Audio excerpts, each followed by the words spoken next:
So it's not what I thought it would be. To be honest, this achievement always seemed out of reach, totally unattainable.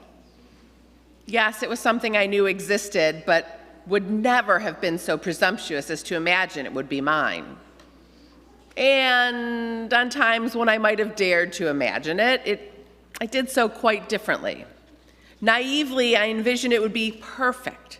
Every piece in place exactly as it should be, not a single part out of place or misshapen or discolored.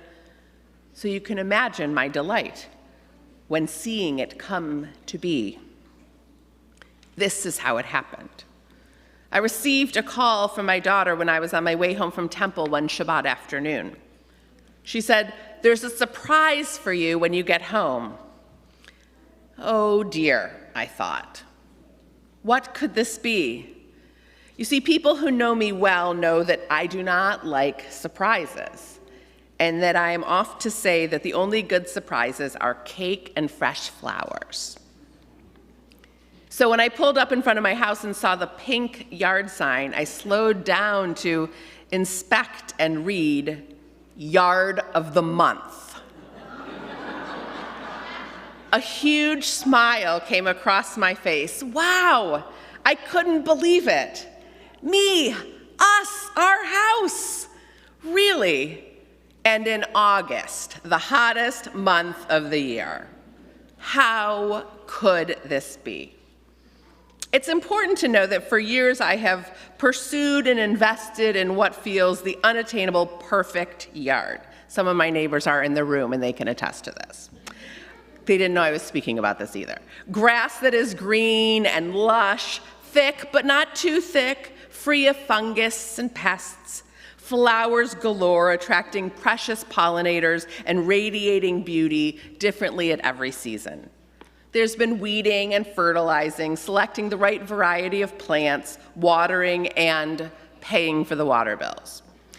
And we have lots of people helping us. Our weekly and seasonal landscapers, a grass care company, and our ever-attending presence. It has not been an easy or inexpensive journey, this 20-year path. And we have gone from what I would categorize as tragic and ugly failures to a thing of beauty. And with proof of our success firmly stuck in the ground for this whole month for all to see, I am bothered by something. I saw it, a patch of grass that doesn't look quite right.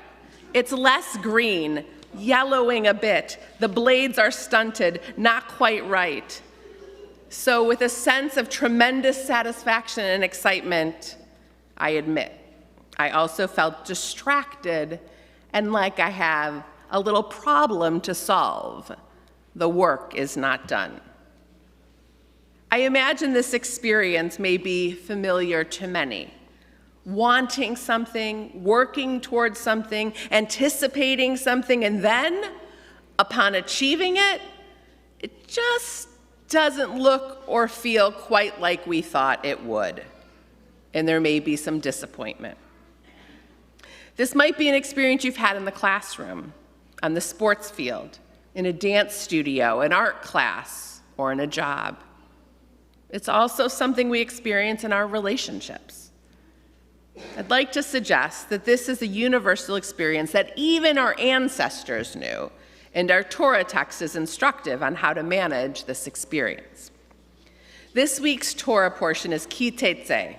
It comes from the book of Deuteronomy. Moses is offering a series of final speeches to the ancient Israelites as they prepare to enter the promised land without him. These messages are made up of recollections and memories of what the community has been through as a nomadic people traversing the desert, having gone free from slavery in Egypt. And this is laws and rules that God established for them. Full disclosure, this portion is rough. As the cantor and I sat together this week to plan for services, we discussed the challenges we found in this week's portion, and we each said, oy vey.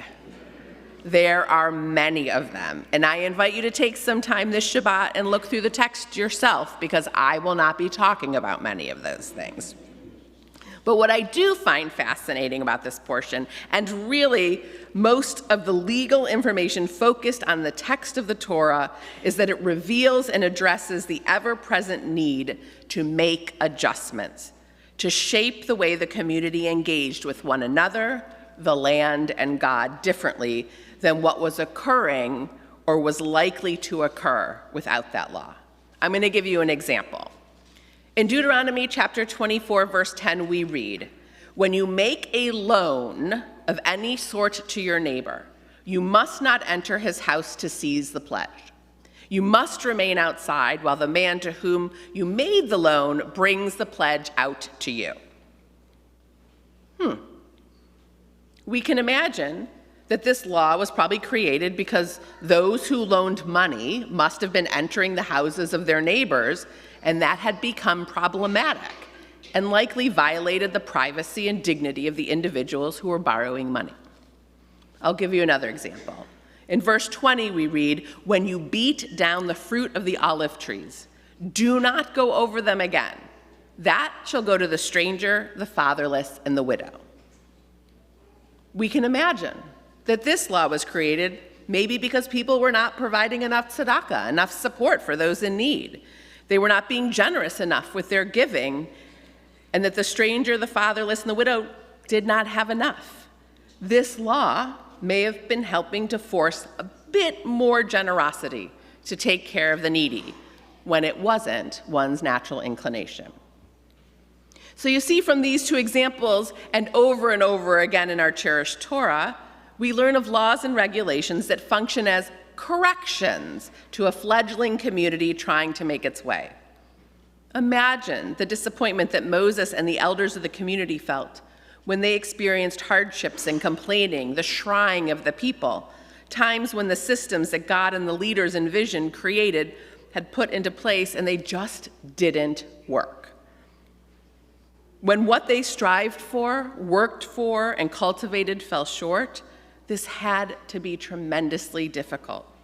And this happens a lot to our ancestral leaders, and is an important reminder to us that disappointment and the need to readjust, tweak, are key elements of what it means to be human.